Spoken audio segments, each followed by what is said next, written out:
올 한 해 정말 많은 일들이 있었는데요. 저는 올 한 해를 바라보면서 특히 제가 아주 가까이 제가 알던 사람들이 이렇게 죽는 모습들을 많이 봤어요. 예.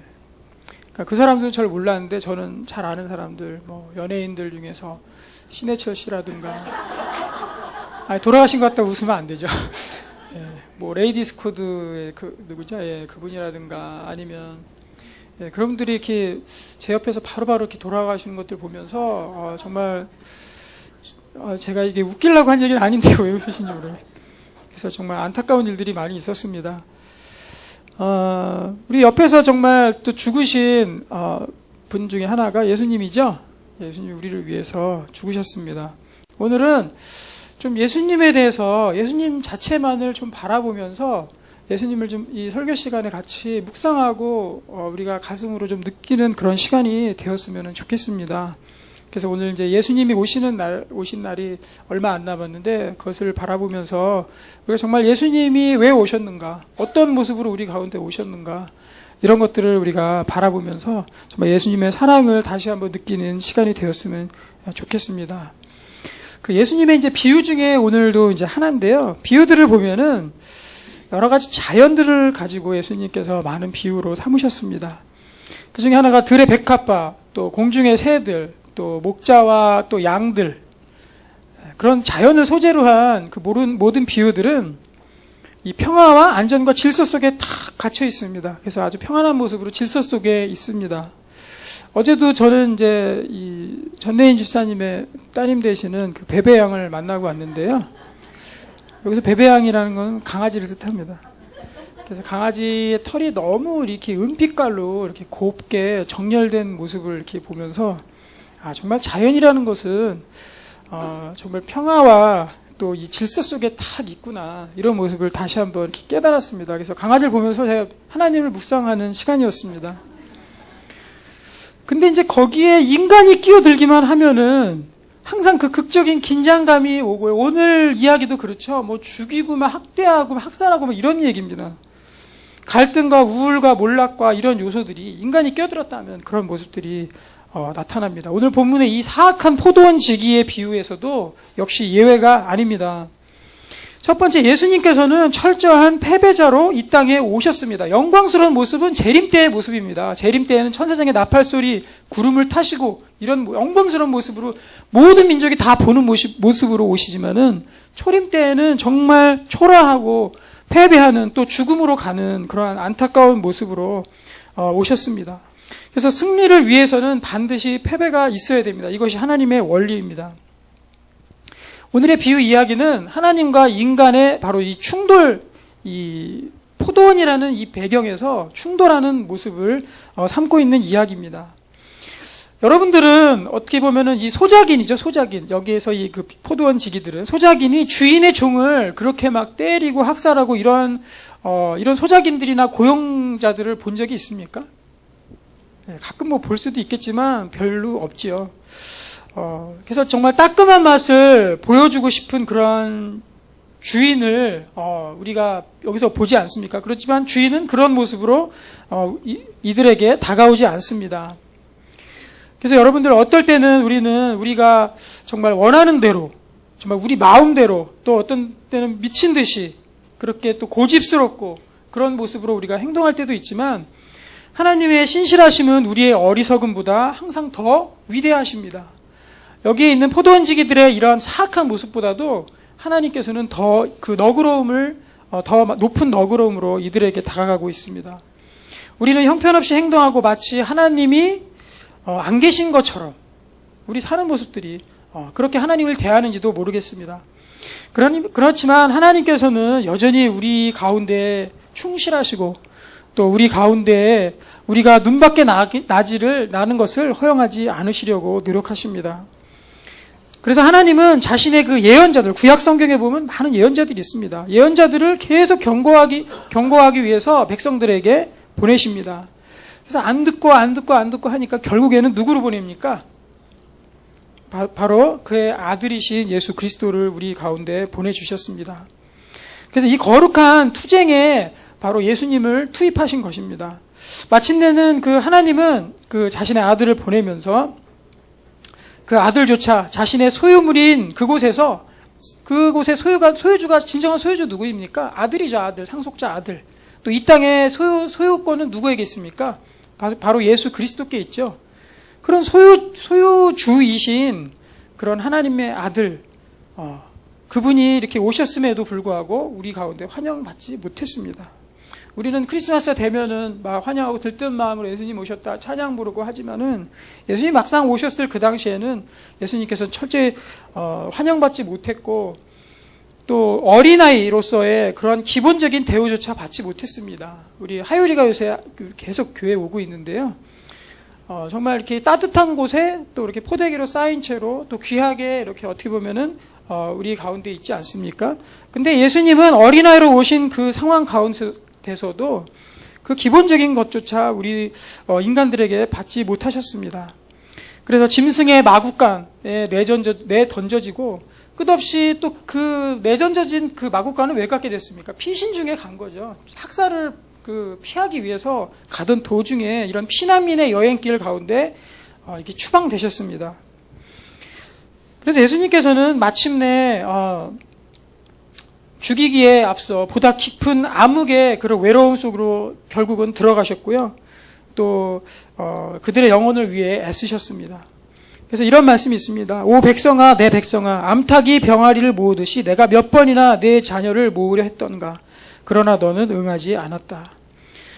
이렇게 외치시고 나중에는 골고다라는 그 언덕에서 십자가로 돌아가셨습니다. 그 십자가는요 하나님의 패배의 유일한 상징입니다. 하나님께서는 패하신 적이 없습니다. 패하실 수도 없는 분이신데 바로 인간의 죄 앞에서는 철저하게 패배자로 서셨습니다. 그것이 바로 십자가입니다. 이런 말이 있습니다. 가장 사랑하는 사람은 항상 패배자이며 항시 고난을 달게 받는다. 여러분들 그 어머니가 자식들한테 이기는 모습 봤으면 이기는 것처럼 하지만 결국에 가서는 저주입니다. 그것이 바로 자식을 사랑하기 때문입니다. 그래서 하나님은 우리를 가장 사랑하시기 때문에 패배자가 되셨습니다. 하나님은 패배하셨고 바로 여기에서 인간은 승리했습니다. 하나님의 패배가 있었기 때문에 인간이 승리하게 된 것입니다. 만약에 하나님께서 우리를 사랑하셔서 패배하시는 그 죽음의 자리로 만약에 그 오신 것이 자진해서 오신 것이 정말 사실이라면, 그러니까 예수님께서 패배자로 오신 것이 정말 사실이라면 기독교가 어떻게 종교라고 할 수 있겠습니까? 기독교는 종교가 아닙니다. 여기에는 그 흔한 다른 종교에서 있는 향들 많이 피우잖아요. 그런 향기가 아니라 바로 우리 기독교는 피비린내가 나는 그러한 모습입니다. 또 하나 이제 두 번째는 예수님은 우리 일상생활 가운데 패배자로 오셨습니다. 우리의 그 화려한 모습이 아니라 우리 가운데 가장 일상적인 그런 삶 가운데로 예수님께서 패배자로 오셨습니다. 우리 단순한 종교는요, 주일이나 축제일과 관련되어 있습니다. 세상의 모든 종교는 축제일하고 관련이 되어 있습니다. 그리고 그 경건한 기분이 그 축제일로부터 또는 주일로부터 증발하고 나면 이 주일에 있는 이 이브 예배 얼마나 좋습니까? 근데 이러한 경건한 분위기가 세상을 나가는 순간 증발하고 나면은 우리의 일상 속에서 경건은 사라지고 말아버릴 수도 있습니다. 우리의 사업, 사무실, 일터, 이 모든 곳에서 우리는 너무나도 신속하게 일들이 진행이 되기 때문입니다. 그래서 우리는 빈틈없이 일을 처리하고 또 그렇기 때문에 감상이나 또는 깊은 묵상을 위해서 전혀 시간적인 여유가 없을 때가 너무 많이 있습니다. 사람이 맑은 정신을 가지고 일에 매달려서 진지한 노동시간, 일하는 시간, 그런 시간에 그리스도와 관련된 모든 사건들이 바로 일어나고 있다는 거예요. 우리가 주일이 아니라 주일뿐만이 아니라 우리의 삶 속에서 그리스도께서 거기에 계속 관여하시고 그 가운데 역사하고 계시다는 것입니다. 그렇기 때문에 포도원도 찾아오신 거죠. 그래서 제자들은 언제 그 예수님께 부름을 받았습니까? 제자들 고기 잡고 있을 때, 생업에 종사 중일 때, 그때 예수님께 부름을 받았습니다. 또 세리는 언제 부름을 받았습니까? 그가 막 동계 주판을 튕기면서 사무 보고 있을 때, 그때 예수님께서 부르셨습니다. 또 어떤 사람이 나병을 앓거나 또 어떤 사람이 야이로의 경우처럼 작은 딸이 만약에 죽었다. 어떤 사람이 또 맹인이고 절름발이며 또 오가는 군중 속에서 몇몇 그 돈을 구걸해야 할 경우 어떤 사람은 엄숙하고 종교적인 기분을 느낄 것 같지는 않습니다. 그런 상황에서 어떻게 종교적인 분위기를 느끼겠습니까? 하지만 그것이 아닙니다. 바로 예수님께서 오시는 시간은 바로 그런 우리의 일상 가운데서 오신다는 겁니다. 만약에 예수께서 우리가 시간의 큰 부분을 차지하는 일상의 이런 직업이나 또는 나의 삶의 현장 가운데서 예수님이 별 상관이 없다 그러면은 사실은 이 주일이 어떻게 그렇게 우리에게 상관이 있을 수 있겠습니까? 의미가 없다는 것입니다. 우리 일상생활에서 완전히 잊어버리고 사는 예수님인데 우리가 주일만 와서 찬양하고 또 그런 것들이 의미가 없다는 것입니다. 그래서 철저히 우리가 일상생활 가운데 주님을 모시고 살아가야 됩니다. 그 키워드, 그 핵심 비밀이 오늘 이 이야기 속에 숨어 있습니다. 그래서 우리가 가장 많은 부분을 차지하는 일상생활 속에서 관계없는 주님은 의미가 없습니다. 이런 관점에서 이 포도원 지기의 비유를 우리가 오늘 생각해 보기를 원합니다. 그 포도원 주인의 종들과 아들은 포도원에서 일하고 있을 때 그들에게 찾아오셨습니다. 그래서 이 비유는 우리들 일상생활 삶 속에서 그리고 우리가 일하는 상황 속에서 주께서 오신다고 말씀할 수 있습니다. 하나님은 우리의 삶의 가장 기본적인 영역에 들어오시기를 원하십니다. 그래서 우리의 현장에서 주님을 만나지 못하는 큰 이유가 있습니다.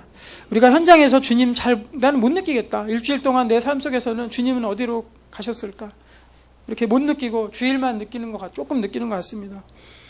만약 그렇다면은 그 이유가 어디 있겠습니까? 그것은 바로 이 포도원에 대한 소유권 문제 때문에 그렇습니다. 포도원 지기들은 그 포도원을 주인에게서 빼앗으려고 했습니다. 주인이 없는 사이에 멀리 갔을 때 포도원을 가로채려고 했습니다. 그래서 아들을 배척하고 학살했습니다. 우리의 삶의 현장에서 주님을 영접하려면 나의 직장, 삶의 모든 영역이 주님께서 우리에게 맡겨주신 것이라는 것들을 인정해야 됩니다. 그것들을 또한 인식해야 됩니다. 자, 지금부터 이제 포도원의 소유권에 대해서 한번 이야기를 해보겠습니다. 그 포도원의 소유권을 잘 이해하는 것이 오늘 이 이야기에 있어서 매우 중요합니다. 그 포도원 지기는 독립해 있는 소유주가 아니라 누구입니까? 바로 청지기, 맡겨진 사람이에요. 고용자예요, 고용자. 포도원 지기는 독립해서 자기가 사가지고 운영을 한 것이 아니라 바로 주인으로부터 위탁을 받아서 거기에서 맡겨져서 그것을 운영하는 사람이었습니다. 그러나 그들은 포도원이 자신의 소유가 되는 것처럼 행동을 했습니다. 그들은 또 그들에게 맡겨진 그 소산물에 대해서 임의로 처분할 수 있도록 그렇게 권한으로 생각했습니다. 사실 정직한 고용주라면은 어느 누구도 그와 같은 그런 생각을 해서는 안 될 것입니다. 어느 누구도 이 땅의 그 고용주, 사실 사람들마다 다 어느 정도의 고용주는 다 있습니다. 그것이 회사에서 고용주가 됐던 간에 어떤 권력으로 인해서 나의 그 상급자가 됐던 간에 누구든지 다 가지고 있습니다. 근데 세상에서는 그러한 그 고용주에게 대해서 그렇게 대하지 못하죠. 근데 그거를 이 사람들은 누구에게 했다는 겁니까? 하나님께 자기의 소유권을 주장하면서 가로채려고 했다는 것입니다. 세상에서는 벌벌 떨고 또 세상에서 직장에서는 지각할까봐 마음 졸이고 이렇게 살면서 우리 하나님께서는 내 갖고 있는 모든 삶의 영역들을 마치 내 것인 양 그렇게 쥐고 살아갈 때가 너무나도 많이 있다는 것입니다. 그래서 여기서 우리는 이 비유를 통해서 예수님께서 의도하신 바가 무엇인지 우리 찾아내도록 노력을 해야 됩니다. 평소에 우리는 하나님께 그 횡령을 일삼고 있으며 뭐 그런 분도 있지만 안 그런 분도 있으시겠지만 보통의 경우 그럴 수도 있습니다. 횡령을 일삼고 있으며 하나님께 속한 것을 갈취하고 또 우리의 호주머니 속으로 넣고 있는 모습들이 너무나도 많이 있을 수 있습니다. 한 사람이 만약에 여러분들에게 이런 말을 했다고 생각해 보십시오. 너는 천재야. 이렇게 말했다고 한번 가정을 해 보십시오. 그러면은 여러분들 그 수줍어 하면서 얼굴이 빨개지시겠습니까? 뭘 그 정도 갖다 놀래 이러면서. 만약에 그런 반응을 한다면은 자기의 그 재능하고 자기를 동일시하기 때문에 그런 반응을 나타내는 거예요. 하지만 올바른 반응은 어떤 반응이냐 하면은 나의 재능은 주어진 것이 아니고 누군가에 위탁된 거야. 하나님으로부터 이 재능이 위탁된 것이지 나의 것이 아니야. 이런 태도를 가질 때는 넌 천재했을 때 그렇게 수줍어하거나 부끄러워할 필요가 없을 것입니다. 여러분들 일엔 두 가지가 있는데요. 하는 것과 되는 것이 있습니다. 하는 것, 되는 것. 그러면 여러분들 한번 생각해 보십시오. 나 자신이 하는 것이 많겠습니까? 되는 일들이 많겠습니까? 내가 스스로 하는 것이 많을 것 같아요? 아니면 어떻게 되는 일이 많을 것 같습니까? 말이 좀 어렵나요? 예. 만약에 이제 생각을 해봅시다. 자, 우리 컵이 있는데 컵을 들어서 목이 말라서 물을 한 잔 이렇게 먹었다고 해봅시다. 그러면 내가 이 컵을 들어서 먹은 겁니까? 물을 마신 겁니까? 예, 이 모든 것들은 사실 되고 있는 거예요. 우리가 마치 하는 것 같지만 이것은 다 되고 있는 작용입니다. 컵을 만약에 들어야 되겠다고 생각을 품죠. 그러면 이렇게 가죠. 그러니까 내가 하는 겁니까? 엄밀히 따지면 되는 거예요. 되는 거. 나는 그렇게 생각을 하고 몸이 따라서 이렇게 되는 겁니다. 누군가의 어떠한 그 시스템과 설계에 의해서 작동이 되는 거예요. 되는 거. 그 다음에 이걸 들었어요. 들어서 목구멍으로 넘겼습니다. 그러면은 물이 들어가가지고 몸 밖으로 나오죠. 이것은 내가 하는 겁니까? 되는 겁니까? 철저히 되는 것입니다. 예. 돌아가시기 전에 분들 보면은 목에 이렇게 물도 하나 삼킬 수가 없거든요. 굉장히 힘든 작용인데 그것들을 우리가 마치 내가 하는 것 같이 생각하지만 그 다 되고 있는 것입니다. 물속에, 뱃속에 들어가서 물이 내 몸속에서 작용하는 것들 다 되고 있는 것입니다. 우리가 아기가 태어났을 때도 보면은, 이렇게 임신을 막 시킨 것 같죠. 이게 임신되는 모습을. 내가 내 임신시켰어. 막 이렇게 얘기할 수 있는 것 같죠. 하지만 그것이 내가 하는 겁니까? 되는 겁니까? 철저히 되는 것입니다. 모든 그러한 임신부터 출산의 작용은 다 되는 것이지 하고 있는 부분들은 내가 스스로 노력에 의해서 하고 있는 것은 하나도 없습니다. 여러분들 아기가 태어나거나 내가 물을 마실 때 내가 여기에 애초부터 관여한 사실이 있습니까? 이걸 설계할 때? 내가 만든 것이 있습니까? 아무것도 없습니다. 이 모든 것은 처음부터 끝까지 되는 것이라는 겁니다. 우리가 이러한 소유권, 내 삶의 소유권, 내 모든 영역의 소유권들을 내가 정확히 알고 있을 때 그것들을 아는 것이 오늘 이 말씀의 그 핵심 포인트입니다. 그래서 우리가 영위하고 있는 모든 영역은 바로 하나님께서 우리에게 맡겨주신 것입니다. 이 주인이 포도원 지기들에게 포도원을 맡겼듯이 우리 모든 삶 가운데 하나님께서 모든 것들을 우리에게 맡겨주신 겁니다. 우리의 이런 악기를 다루는 이런 재능들, 이런 것들 마치 내 것인 양 생각할 수도 있습니다. 네, 죄송합니다. 그렇지만은 이거는 분명히 하나님께서 여러분들에게 주신 겁니다. 내가 이런 능력을 갖기까지 여러분들이 관여한 사실이 있습니까? 없을 겁니다. 아마 내가 태어나서 보니까 내게 재능이 있었던 거고 내가 하다 보니까 또 재미를 느껴서 이렇게 하게 된 거. 다 주어진 것이라는 겁니다. 그래서 하나님께 감사하며 살아갈 수 있는 이유가 됩니다. 그 반대로 한번 생각해 보겠습니다. 안 좋은 일. 내가 만약에 감옥에 가 있어요. 그러면 여러분들의 죄 때문이라고 생각하시겠습니까? 보통의 경우에는 모두 남의 탓, 그놈 때문에 내가 여기에 끌려 들어왔어. 이렇게 생각할 가능성이 굉장히 많이 있습니다. 그래서 또 가족 탓, 우리 가족은 그렇게 돼가지고 내가 이 모양이 됐지. 또는 내 경험, 또 내는 환경, 내가 그런 환경 속에서 자랐기 때문에 지금 내가 이 모양, 이 꼴이지. 이렇게 안 좋은 부분들은 남의 탓으로 돌릴 가능성이 굉장히 많이 있습니다. 그래서 좋은 부분들은 다 내 탓이고, 내 것이고, 내 능력이고, 안 좋은 부분들은 다 남 탓이고, 남의 잘못이고, 이렇게 우리가 생각할 수가 있습니다. 그래서 긍정적이고 가치 있는 또 존경받을 만한 그런 것들은 우리 자신의 것으로 간주하고, 또 반대로 우리가 죄에 빠지게 하고, 또 위신을 손상시키게 만드는 일들은 거절하고 밀어냅니다. 그래서 우리는 이 태생적인 한계 또는 환경, 결국 이 모든 책임은 바로 하나님께 돌리는 겁니다. 나의 안 되는 것들. 다 미루고 남 탓 돌리면 결국 누구까지 가냐면요. 하나님 탓으로까지 갈 수밖에 없습니다. 그래서 우리 본문에 이 포도원 지기가 행하고 있는 것이 바로 이런 것입니다. 그들은 모든 것을 자신의 소유라고 주장을 했습니다. 그들이 일할 수 있는 능력, 그들의 포도원의 소산들, 또 일과 삶, 포도원 전체를 자기 것으로 만들려고 했습니다. 우리도 똑같이 말할 수 있습니다. 내가 성공한 것은 내 능력이야. 내 능력 때문이야. 또 내가 이쁜 것은 내가 원래 이쁘기 때문에 그런 거지. 이런 식으로 생각한다든가. 자기가 이쁜데 관여한 게 있습니까? 아무것도 없죠. 하지만 우리 모두가 포도원 지기같이 행동을 하는 것은 아닌가 한번 우리가 다시 생각을 해봐야 됩니다. 그러나 그것은 하나님으로부터 왔다라고 생각하는 사람은 사실 많지 않습니다.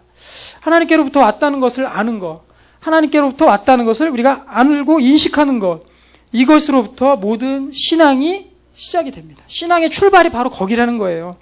여러분 신앙에 있어서 좋은 말들 많이 있죠. 제가 한번 얘기해 보겠습니다. 예를 들어서 겸손이라는 건 어디서부터 옵니까? 내가 내 것이라고 주장하고 이것은 나의 능력이라고 주장했을 때 겸손이 옵니까? 절대로 올 수 없습니다. 하나님께서 내게 맡겨주셨구나. 나의 이 달란트를 주셨구나. 은사를 주셨구나. 또 나의 환경을 주셨구나. 나의 물질을 주셨구나. 하나님께서 주신 것들을 알 때 내가 더 겸손할 수 있는 겁니다. 온유는 무엇입니까? 온유하는 것은 하나님의 그 힘, 하나님의 힘을 인정하는 거거든요. 이것도 다 그런 이유에서 할 수 있습니다. 또 기도도 그렇습니다. 기도 내가 다 할 수 있는데 뭐하러 기도합니까? 내가 할 수 없으니까 기도하고 하나님께 의탁하는 거 아니겠습니까? 또 기쁨들, 하나님께 모든 소유권들을 맡기면은 내가 우울해집니까? 더 기뻐요. 나는 거기서부터 해방이 되기 때문에 더 기쁩니다. 또 자유가 있습니다. 해방감이 있습니다. 그렇기 때문에 우리가 하나님께 감사할 수 있습니다. 또 예배할 수 있고 또 하나님께 맡길 수가 있습니다. 이것이 바로 신앙의 출발이라는 것입니다. 하나님이 우리를 사랑하신 것은 우리가 사랑받을 만한 가치가 있어서 또는 사랑에 보답을 했기 때문에 그런 것이 아니라 그분이 우리의 요구나 죄악 속에도 나를 당신과 또 저를 사랑하시기 때문에 정말 하나님께서 우리에게 사랑을 주신 겁니다. 우리는 모두가 하나님의 포도원을 맡은 그 포도원 지기입니다. 우리 모두가 예외 없습니다. 누구든지 다 하나님께서 맡긴 바가 있기 때문에 우리는 다 똑같은 포도원 지기입니다.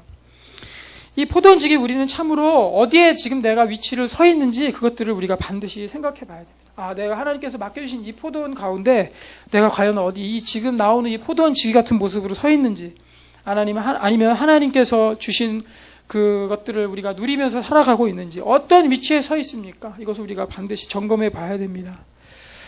그래서 우리가 건강한 자녀를 또 가질 때 또 있죠. 잘 자라고 있는 가정도 있습니다. 또 우리가 소명받은 곳에서 성공한 것으로 인정받을 때, 또 행복한 가정생활을 누릴 때 이것은 나의 능력의 결과야 라고 하기보다는 하나님의 풍부한 은혜의 손길을 바라봅니다. 이렇게 말하는 것이 옳다는 겁니다. 여러분들 금방 가버리는 우리 인생에 대해서 처음에 얘기를 했죠. 그래서 저는 정말 놀랐습니다. 올해 특별히 이렇게 그냥 여기 환풍구에서 막 뛰어놀다가 갑자기 20명이 또 돌아가신 것도 있고 너무나도 갑작스러운 죽음들을 제가 많이 보았습니다. 야고보서 4장 13절에 보시면요. 들으라 너희 중에 말하기를 오늘이나 내일이나 우리가 어떤 도시에 가서 거기서 1년을 머물며 장사하며 이익을 보리라 하는 자들아 이것에 대해서 책망합니다. 내가 1년 동안 계획을 세웁니다. 1년 후에 내가 어디 가가지고 무슨 사업을 해야 되겠다. 장사를 해야 되겠다. 여기 보면 장사한다고 나왔습니다. 어떤 도시에 가서 내 장사. 그것은 하나님께서 악하다고 분명히 이야기합니다. 자기 나름대로 계획을 세우는 것에 대해서는 분명히 하나님께서 악한 것이라고 우리에게 말씀하고 있습니다. 그 이유가 뭐냐면은 14절에 나오는데요. 내일 일을 너희가 알지 못하도다. 너희 생명이 무엇이냐. 너희는 잠깐 보이다가 없어지는 안개니라. 잠깐 보이다가 없어지는 안개에 우리가 불과하다는 거예요. 그렇기 때문에 우리의 어떤 하나님을 배제한 채로 우리가 1년 후에 일을 계획하던 10년 후에 일을 계획하던 그것들이 다 허무하다는 것입니다. 여러분들 금방 죽는 연예인들을 보면 모르겠습니까? 우리 인생이 얼마나 바로 죽을 수도 있는지 있다가 없어지는 안개니라 너무나도 이것을 알 수 있지 않습니까? 저는 이 사건들을 보면서 이 말씀 특별히 이 야고보서의 말씀이 굉장히 많이 정말 실제로 다가왔고 느껴지고 내가 매 순간순간마다 하나님의 소유권을 인정하면서 하나님의 주권을 인정하면서 그분을 붙잡고 나아가야 되겠구나. 내 나름대로 하나님 배제한 상태로 내가 이것 계획하고 저것 계획하고 이것이 얼마나 어리석은지 내가 내일 갈지 모레 갈지 얼마나 우리 환풍구가 여기 밖에 많이 있습니까? 우리 어떻게 될지 모르잖아요. 만약 우리가 진정으로 우리의 생에 위대하고 좋은 것에 대해서 감사드리고 또 그와 같은 것을 우리 자신의 것으로 보지 말고 또 내게 맡겨진 것으로 본다면 그때부터 여러분 참으로 진정한 해방과 자유가 있을 것입니다. 진리를 알지니 진리가 너희를 자유케 한다 그랬죠. 근데 그 말씀 알고 있으면서도 나는 자유함이 없어요. 늘 이렇게 생각할 수 있는데요. 그건 소유권 때문에 그렇습니다. 하나님께 모든 소유권들이 주셨다는 것들을 알고 내가 맡기는 순간에 난 그때부터 해방을 누리게 되고 자유를 맛볼 수가 있다는 것입니다. 그래서 오늘 말씀에서 포도원 지기들은 주인의 종들을 거절하고 급기야 아들까지 거절하는 상황까지 가게 됩니다. 우리는 어떤 형식으로든지 종을 거절하고 마침내 주인의 아들까지 거절할 수도 있다라는 거예요. 어떤 모습이냐면 우리가 교회를 그만둠으로써 아들을 거절할 수가 있다는 겁니다. 나오던 교회를 그만두는 거. 아들까지 거절하는 겁니다. 또 아니면 봉사를 중단해 버리는 거, 또 아니면은 종교적인 회의 또는 의심에, 풀리지 않는 의심에 사로잡혀가지고 하나님으로부터 떠나버리는 거, 이 모든 것들이 다 아들을 급기야는 거절하는 그러한 포도원 지기하고 똑같다는 것입니다. 그래서 아들을 다시금 학살하고 죽이는 그러한 경우로 갑니다. 아들을 거절하는 이유는 우리의 삶 속에서 우리의 삶의 소유권이 나에게 있기 때문이라고 생각하는 데서 옵니다. 그래서 네가 무슨 하나님의 아들이냐, 네가 무슨 왕이냐, 이렇기 때문에 십자가에서 예수님을 죽인 거 아니겠습니까? 이 사실을 온전히 알 때 하나님의 그 포도원을 정말 송두리째 빼앗고 급기 아들까지 거절하는 잘못을 우리가 피할 수 있게 됩니다. 또 하나 마지막으로 살펴볼 것은, 우리는 절대로 정의의 잣대로만 사람을 대해서는 안 됩니다. 우리 정의하면 우리 좋은 뜻으로만 쓰이잖아요. 정의가 무엇입니까? 정의라는 것은 옳고 그름을 따지는 겁니다. 너 옳아, 너 잘못됐어. 이것이 바로 정의입니다. 하나님의 의라는 거, 그래서 율법이 바로 하나님의 의이며 정의입니다. 만약에 정의만으로 이 포도원 지기를 이 주인이 대하셨다면은 그 아들까지 사실은 희생해서 보내시지 않으셨겠죠. 1명, 2명 종을 보냈는데 둘 다 학살됐어요. 그럼 어떻게 되겠습니까? 이 군대를 이끌고 경찰들 이끌고 소탕하러 오겠죠. 근데 아들만은 죽이지 않겠죠. 아들까지 보냈다는 것은 바로 이 포도원 주인인 하나님께서 정의로만 우리를 대하지 않으셨다는 거예요. 그래서 하나님께서 패배자로 오신 것입니다. 포도원 주인은 포도원 지기들이 자기와 첫째, 둘째 종들을 학대하고 학살했을 때 뇌성병력처럼 모든 그냥 자기 하인들을 이끌고 와서 포도원을 습격하지 않았습니다. 포도원 주인은 대담하게도 새로운 출발을 시도하고 계십니다.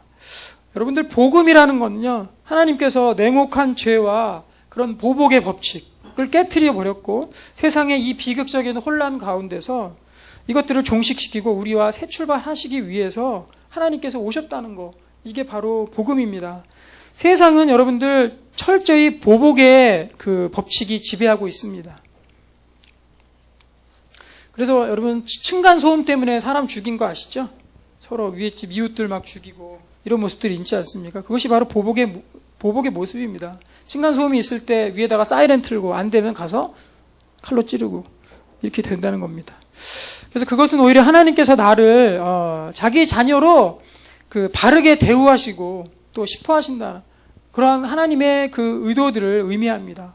그래서 우리는 이것들을 기적으로 봐야 됩니다. 하나님께서 우리 이 포도원 가운데 정의만을 들고 옳고 그름의 율법만을 들고 오시지 않고 패배자로 죽으러 오셨다는 거, 우리를 사랑하기 때문에 죽으러 오셨다는 거, 이것은 기적이고 이것 때문에 우리가 살아가고 있다는 것들을 우리가 잊지 말아야 됩니다.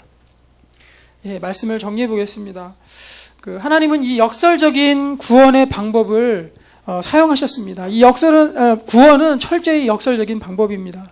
우리의 세상의 원리대로 하는 것이 구원이 아닙니다. 여러분들, 아직도 우리 하나님을 구주로 영접하지 못하고 또 우리가 하나님과 나의 삶을 계속적으로 괴리감이 있고 떨어져 있는 그런 것들로 느끼는 분들 계십니까?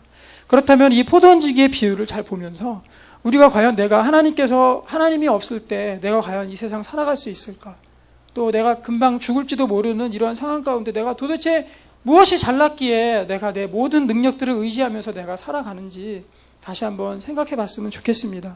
그래서 이 어리석은 포도원 지기들처럼 우리가 하나님께서 계속적으로 우리에게 컨택하고 또 보내시고 회개를 요청하시고 하셨을 때 그것들을 거부하고 거절하는 것이 아니라 우리가 예수 그리스도의 아들을 모셔드림으로 인해서 역설적으로 구원하기를 원하시는 하나님의 사랑을 깨닫고 우리도 하나님을 영접하고 하나님을 내 주인으로, 온전한 내 삶의 주인으로 모시고 살아가는 여러분들 되시기를 바랍니다.